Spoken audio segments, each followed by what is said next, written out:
సల్మాన్ ఖాన్ నిజంగా అంత పచ్చి దొంగన? ఎలా అంటే ఒక పోర్ట్రేట్ చేశాడు, ఎంత పచ్చి దొంగలాగా పోర్ట్రేట్ చేశాడు. Hello guys, welcome back to my channel. నేను జరుగుతాను అందరిలో ఉన్నారు, బాగున్నారా? ఈ వీడియోలో మనం మాట్లాడబోతున్నాం ఇప్పుడు సోషల్ మీడియాలో ఒక పాడ్కాస్టింగ్. సల్మాన్ ఖాన్తో తీసిన డైరెక్టర్ అభినవ్ సింగ్ కౌశల్ ఇప్పుడు అతను చేసిన వ్యాఖ్యలు మాట్లాడారు. సోషల్ మీడియాలో काफी रहा हूँ। मकसद ये था कि सलमान की झूठी छवि खराब करना, और वो मैंने कर दी। अब तुम अपनी 2010లో వచ్చిన సినిమా దబాంగ్ సినిమా. ఆ సినిమా ఆ రోజులలో పెద్ద హిట్, ఎందుకంటే అదొక comedy action drama, super duper hit అయిపోయింది. దాంతో పాటు ఆ డైరెక్టర్ కూడా చాలా పేరు వచ్చింది. కానీ ఇప్పుడు 2010లో రిలీజ్ అయిన సినిమా ఇప్పుడు 2025లో హాట్ టాపిక్ గా మారింది. ఎందుకంటే అభినవ్ కౌశల్ సింగ్ చేసిన వ్యాఖ్యలు మామూలుగా. సల్మాన్ ఖాన్ నిజంగా అంత పచ్చి దొంగన? ఎలా అంటే ఒక పోర్ట్రేట్ చేశాడు, ఎంత పచ్చి దొంగలాగా పోర్ట్రేట్ చేశాడు. దానికన్నా ముందు సల్మాన్ ఖాన్ కెరియర్ మనం 2010 కన్నా ముందు మాట్లాడుకుందాం. కెరియర్ చాలా డౌన్ ఫాల్ అన్నమాట. అది ఏలుతుంది కేవలం ఇద్దరే ఏతారు, Aamir Khan and Shahrukh Khan.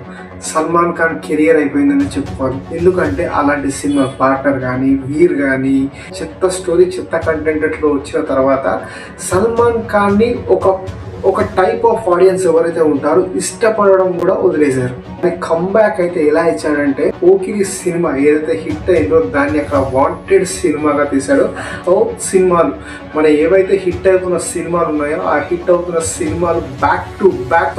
First hit wanted తో వచ్చిన తర్వాత సో నెక్స్ట్ ఇమీడియట్లీ వచ్చిన సినిమాయే ఈ దబాంగ్ సినిమా. ఈ దబాంగ్ సినిమాకి ముందు అసలు ఈ సినిమాకి సల్మాన్ ఖాన్ అసలు హీరోనే కాదు, సల్మాన్ ఖాన్ కోసం పుట్టిన కథనే కాదు.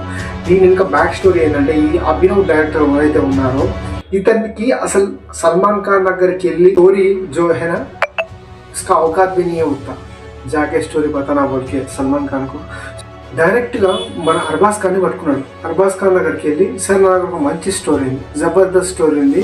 సో ఇంతవరకు బాలీవుడ్ లో ఇలాంటి స్టోరీస్ ఎన్నో వచ్చినా కానీ ఇది మనం కొత్తగా తీయొచ్చు, కొత్త స్క్రీన్ ప్లేగా ఉంటుంది అని అర్బాజ్ ఖాన్ కి మొత్తం క్లారిటీగా చెప్పిన తర్వాత దాంట్లో అర్బాజ్ ఖాన్ మీరే దీంట్లో హీరో, దీనికి నెగిటివ్ రోల్ వచ్చేసి సోను సూద్ ను పెట్టుకుందాం కదా, హీరోయిన్ వచ్చేసి సోనాక్షి సింగ్ ని పెట్టుకుందాం అని చెప్పిన తర్వాత అర్బాజ్ ఖాన్ కి ఈ సినిమా చాలా నచ్చింది. ఈ సినిమా స్టోరీ టెల్లింగ్ కానీ కొత్తగా ఉండడంతో ఇది నేను చేసేది కాదన్న తమ్ముడు, నాతో కాదు డైరెక్ట్ సల్మాన్ ఖాన్ తో ఈ సినిమా తీస్తే ఎలా ఉంటుంది అని ఒక చిన్న ఆలోచనతో మడోడు డైరెక్ట్గా వెళ్ళి సల్మాన్ ఖాన్ కి ఈ స్టోరీ చెప్పడం జరిగింది. ఈ స్టోరీ చెప్పిన తర్వాత సల్మాన్ ఖాన్ కి పిచ్చగా నచ్చింది. దాంతోపాటు ఎందుకంటే అప్పటి వరకు ఫస్ట్ సినిమా వచ్చేసి వాంటెడ్, అదొక పోలీస్ పాత్రలో ఉన్న మఫ్టీలో ఉన్న పోలీస్ అండర్ కవర్ కాప్. దాని తర్వాత వస్తున్న మళ్ళీ ఇది కూడా కాప్ కి సంబంధించిన డిఫరెంట్